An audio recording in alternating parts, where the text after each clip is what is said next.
There's something inherently engaging about stealth games where you sneak past guards or use gadgets to gather information about a level. It's one of my favourite genres that's had a massive influence in gaming, and created franchises with iconic protagonists like the sneaky, silent, suave Hitman Agent 47, or the supernatural vigilante assassin Corvo Attano. Major games like The Last of Us and Assassin's Creed have stealth as a defining feature, kinda like how Lara Croft's pointy bosoms defined her in 1996. The power fantasy of letting the player become a silent predator means designing a sturdy set of systems like enemy awareness, level design and detection systems that coalesce together like one big ninja orgy. If there's one series that comes to mind for laying a foundation for modern stealth games, it's the Metal Gear series. And I want to take a look at the one that popularized it the most and showed that stealth can be just as fun as action.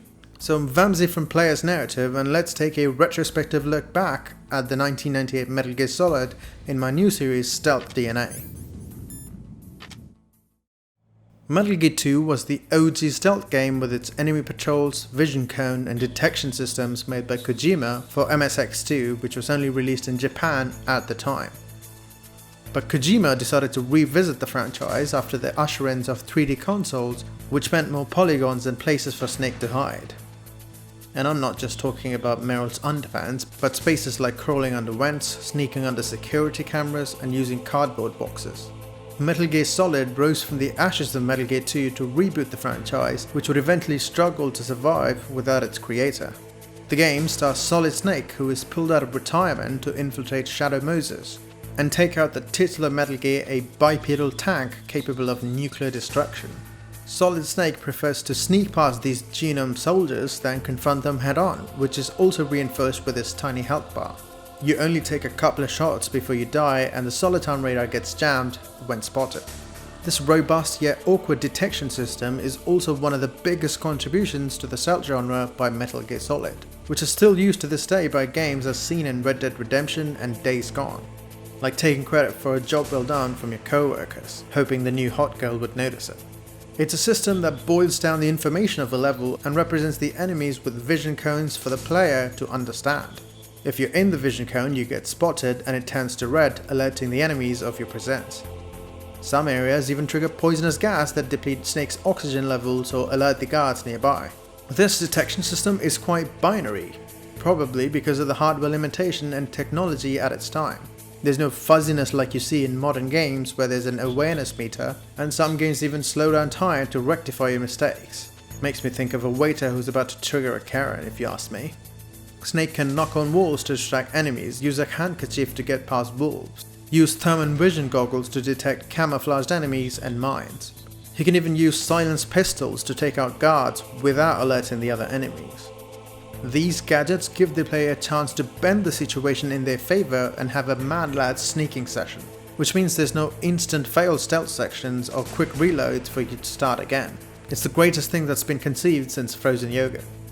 The top-down perspective gives it a humble feel than its peers from the era, but you can still see what's in front of Snake while staying still in first person. Guards being able to detect footsteps in the snow, Whose footprints are these? and hearing Snake step on puddles or metal grates makes the game feel more dynamic, almost like an immersive sim. And exploration also plays a big role in how you play the game. I missed the silenced SOCOM pistol in my first playthrough, but found it the second time around. Having optional gadgets that give you an upper hand in combat and stealth section adds to the charm of the game overall, along with the replay value. It takes place in Shadow Moses, which feels like a real space with interconnected areas. So sneaking past guards can come bite you in the ass, as you'll have to backtrack throughout the game to gain weapons and use items. It also breaks the game into sections of exploration and boss fights, which each having their own arena. You fight Ocelot in a square-filled room filled with traps. You face sniper wolves in a narrow corridor for the first time, and in an open snowy region afterward. Grey Fox fights you in an office space filled with cubicles and nooks. Each area is memorable and distinct with unique assets instead of a samey military facility, almost like having assets on a military base. The linearity of the game lends itself to a swift pace, as the game essentially is sequenced with a series of boss fights and guard encounters, with the early sections being about stealth and the latter half filled with combat. It only feels off when you have to backtrack twice in the whole game, once when you get the sniper rifle and another one when you have to get the car keys. The open-ended nature of the stealth sections feels great, both to explore on your own and figure out the objective, but feels lame when you're forced to backtrack to progress in the story. It's like watching a Twilight movie in theaters with your girlfriend for the second time. So what is Snake's mission throughout the whole game really? Well, he's a hardened soldier who's pulled out of retirement to stop the launch of Metal Gear Rex that the Foxhound unit took over in Shadow Moses. Also in the course of the event, he discovers more about his past and his genetics.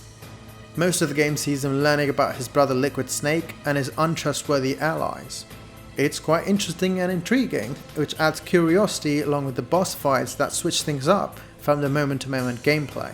It's also interspersed with codec conversations that take a huge chunk of the exposition.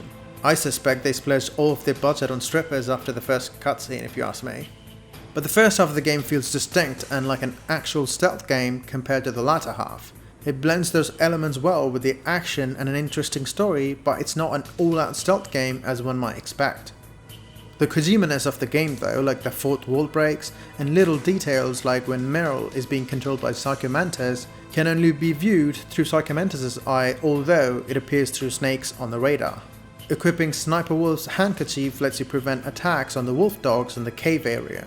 Mantis will also read the Konami games in your PlayStation and see when you last saved. These quirks add to the overall feel of the game and makes them unique and eccentric. Most boss fights though are built on the stealth mechanics at its core. Cyborg Ninja has a phase where he goes invisible for a while and you'd have to find him using thermal goggles. The Sniper Wolf fights are about getting out of sight and sniping whilst hidden.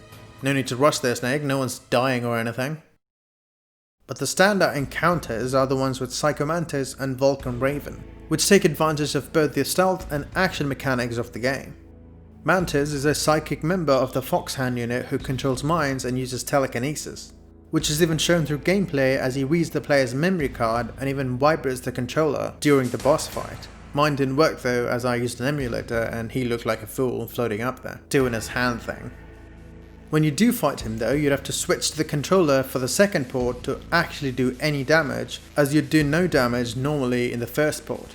You also fight Meryl, who's controlled by Mantis twice throughout the battle, once in the beginning when she attacks you, and in the end when she's about to kill herself. It adds to the cleverness of the scene and keeps to the theme of the boss fight.